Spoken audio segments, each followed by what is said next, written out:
What is up, Rare Nation? It's your boy Rare John coming at you with another video. Today's episode is going to be on the Cleveland Browns. We meet them in week 4 of the 2018 season. This team, man, okay, before I start trashing your team, guys, to all you Browns fans watching this, I want to say I have nothing but fucking respect. I have nothing but the utmost respect for any fan that goes through the bullshit that you guys have gone through and still reps their team. I mean, there's not many people that could say they've gone through what us Raider fans have gone through, but you guys have gone through that and some. Like, fucking wow. And you guys managed to just put on that fucking happy face. They must be passing out Xanax at these fuckers' games. Like, I'm not kidding. It's trippy on how excited they are about this team, how amped they are about this fucking team.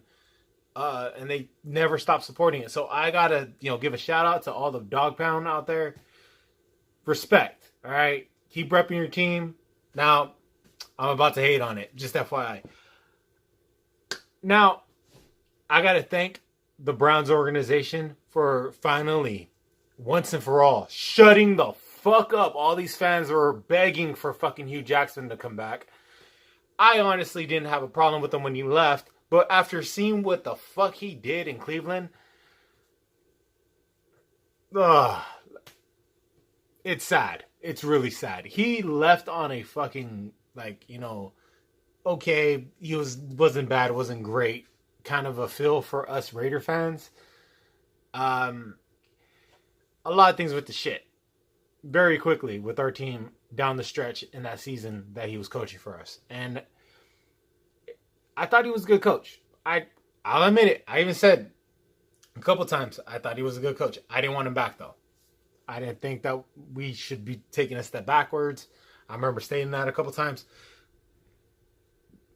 But, with the Browns, I will respect the way their organization has taken their time with him and given him time to build up what he wants, especially with the results.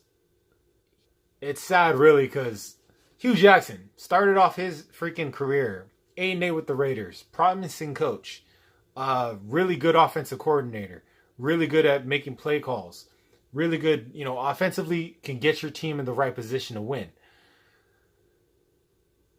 But he may go down after this run with the Browns as the worst coach in NFL history.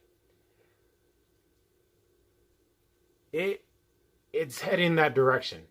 If he doesn't win at least 2, 3, get a fucking win under your belt quick, games coming out the gate, this team is going to fire his ass. And they have every fucking right to. There's only so much a fucking owner can take. And an 0-16 season, there was coaches last year that got fucking fired for going 9-7. There was coaches last year that got fired for winning 6 games. This guy has won 1 game in the past 2 fucking years.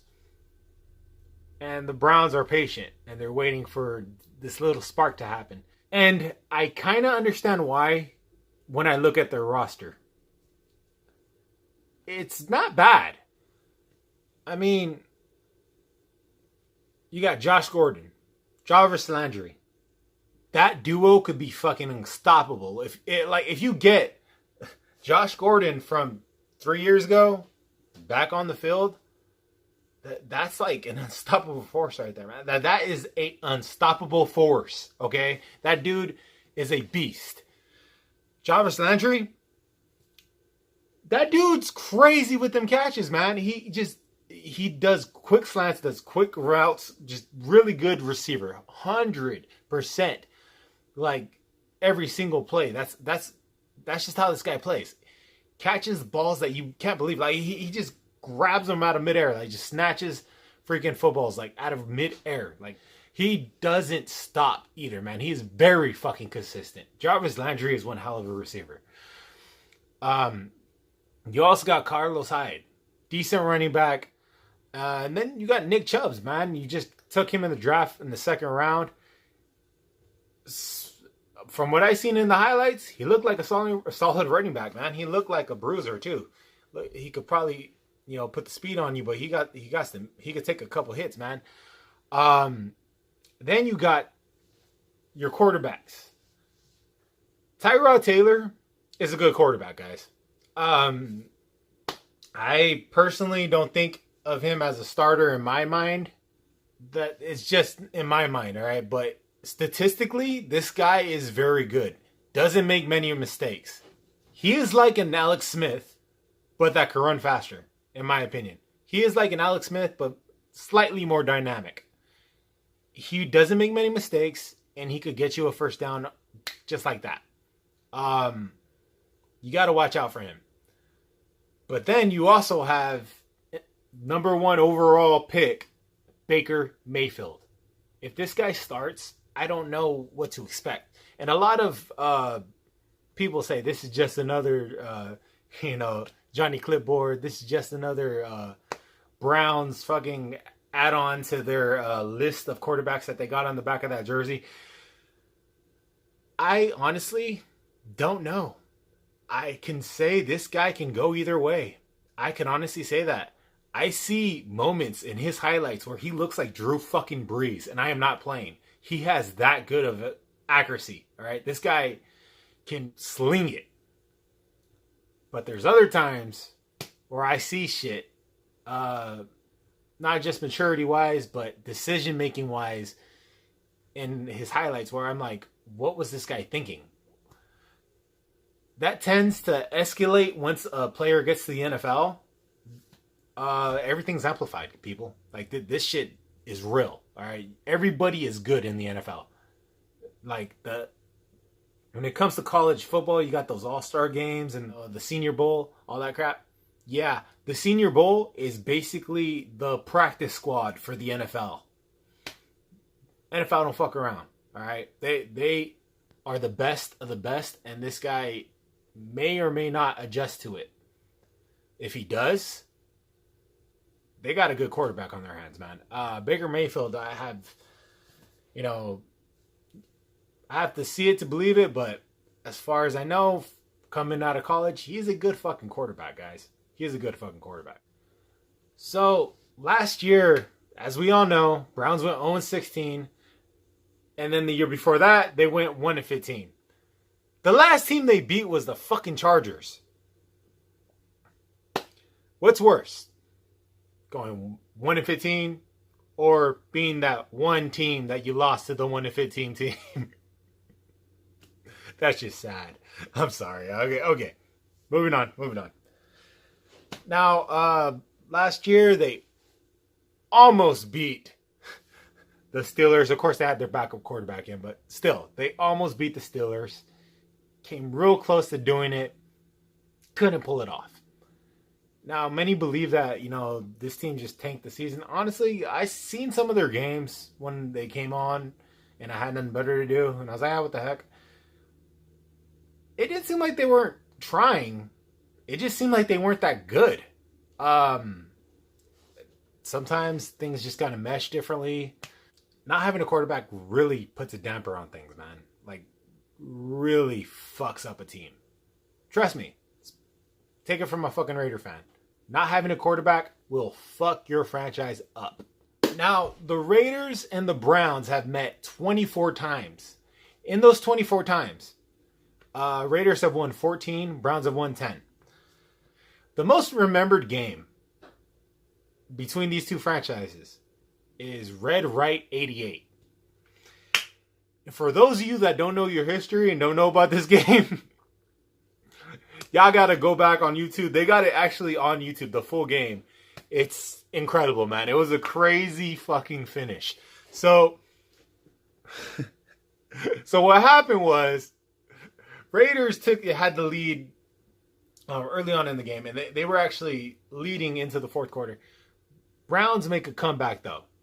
This is in the divisional round. They're about to, win this game. All right, I'm talking like 2 solid passes from their quarterback, and he just marches them down the field. and they get on the 14-yard line,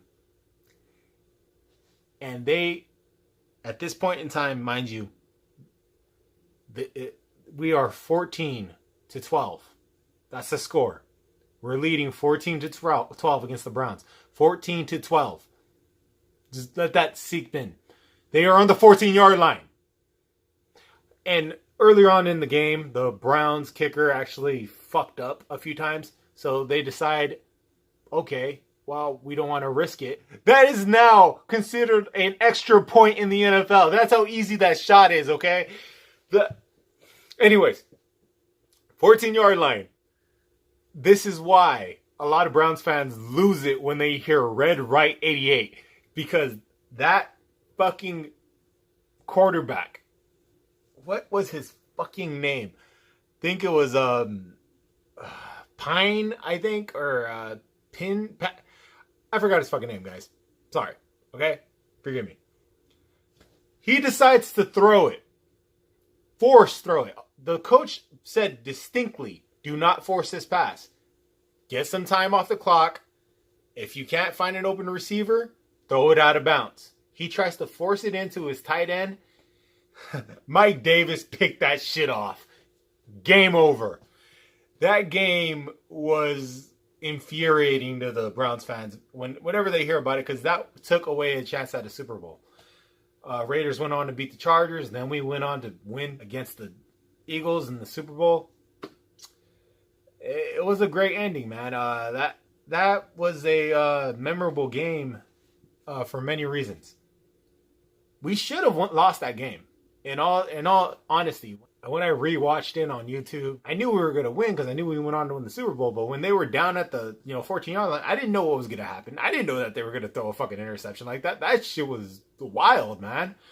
Mike Davis just one hell of a play. All right. Browns, just their history has been really darkened, man. I mean, you go through their history, there's just shit after shit after shit that this fan base has taken that honestly I don't really want to trash them. I mean, if you think about it, yeah, I don't have to talk shit about this team. You just spit off stats and it sounds like I'm talking shit. I'm not. Like 25th consecutive season without having a division title. First team in its history to have multiple 15-loss seasons. Talk about the move. When they moved, man, that fucking fan base lost it. Cleveland did deserve a team, though, man. I mean, Cleveland, it's kind of messed up because that's where football originated. That's where, if you really know your history, Cleveland, Ohio is the birthplace of football. That's the reason why the Hall of Fame is located in Canton, man. The birthplace of football. And they have that team.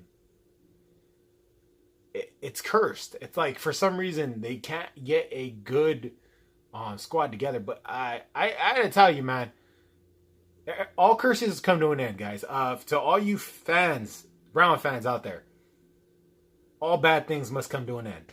Sooner or later, you guys are going to get a solid team together, and sooner or later...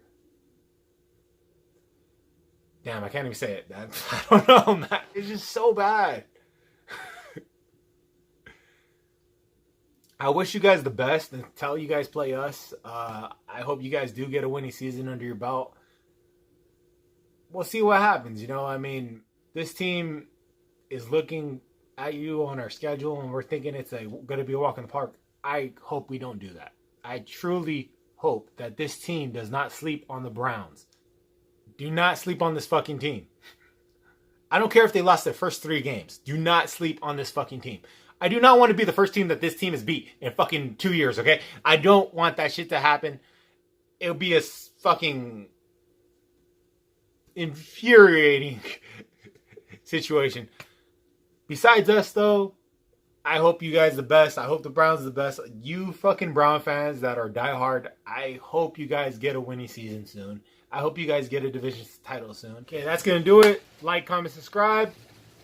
Go Raiders.